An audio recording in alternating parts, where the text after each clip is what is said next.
Il y a beaucoup de rituels au Père-Lachaise. L'un des plus étranges aujourd'hui, c'est l'arbre à chewing-gum autour de la tombe de Jim Morrison.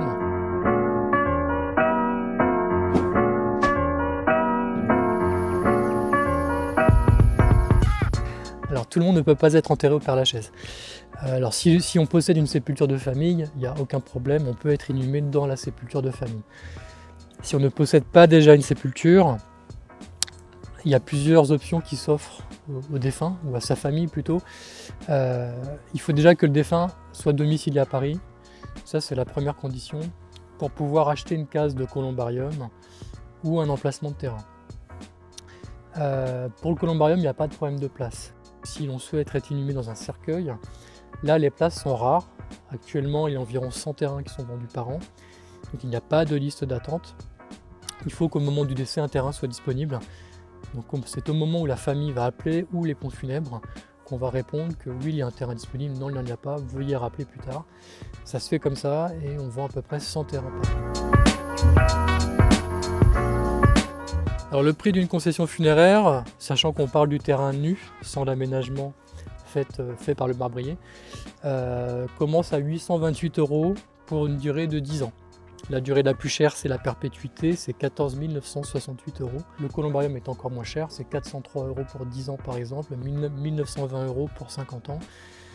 Et la catégorie la moins chère, c'est la dispersion des cendres, puisque là c'est gratuit, enfin nous on ne fait pas payer le fait de disperser les cendres sur la pelouse de dispersion. On peut toujours avoir une concession à perpétuité, il y a très peu de communes en France qui continuent de proposer cette durée, mais la ville de Paris continue de proposer la durée perpétuelle. Donc si la famille le souhaite et a les moyens de payer la perpétuité, elle peut bien entendu acheter une concession à durée perpétuelle.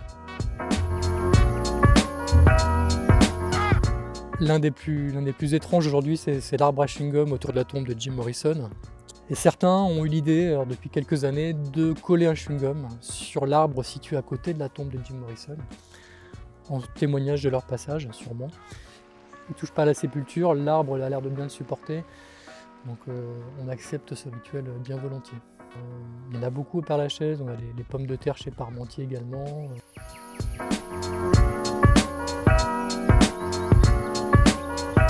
Alors les renards et les petits renardeaux vont très bien. Aujourd'hui je ne les vois plus parce que là c'est l'automne, il fait nuit très tôt, donc je n'arrive pas à les voir, mais je vois leurs traces, c'est-à-dire leurs crottes. Les renardeaux sont adultes aujourd'hui, ils ont probablement quitté le cimetière pour la plupart d'entre eux, puisque d'après mes collègues experts en biodiversité, seuls 2 couples pourraient vivre au Père-Lachaise à l'année. Mais les petits ont besoin de coloniser d'autres espaces à Paris ou en banlieue proche. Donc ils ont probablement quitté le Père-Lachaise pour aller dans d'autres parcs et jardins de la capitale.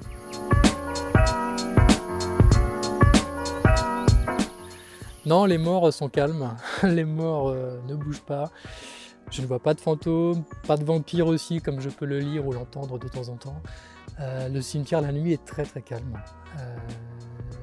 On entend la chouette, ilote de temps en temps, c'est assez agréable, mais il ne se passe rien, il n'y a pas de messe noire, il n'y a plus de messe noire comme il y a pu avoir dans les années 80 par exemple. C'est au contraire cette richesse aujourd'hui, c'est ce lieu dépourvu d'éclairage artificiel, de voitures, d'êtres humains. Finalement on est dans des conditions très proches de la forêt, de la pleine nature, et c'est ce qui permet à ces renards et à ces animaux de vivre en plein Paris grâce à ces conditions-là.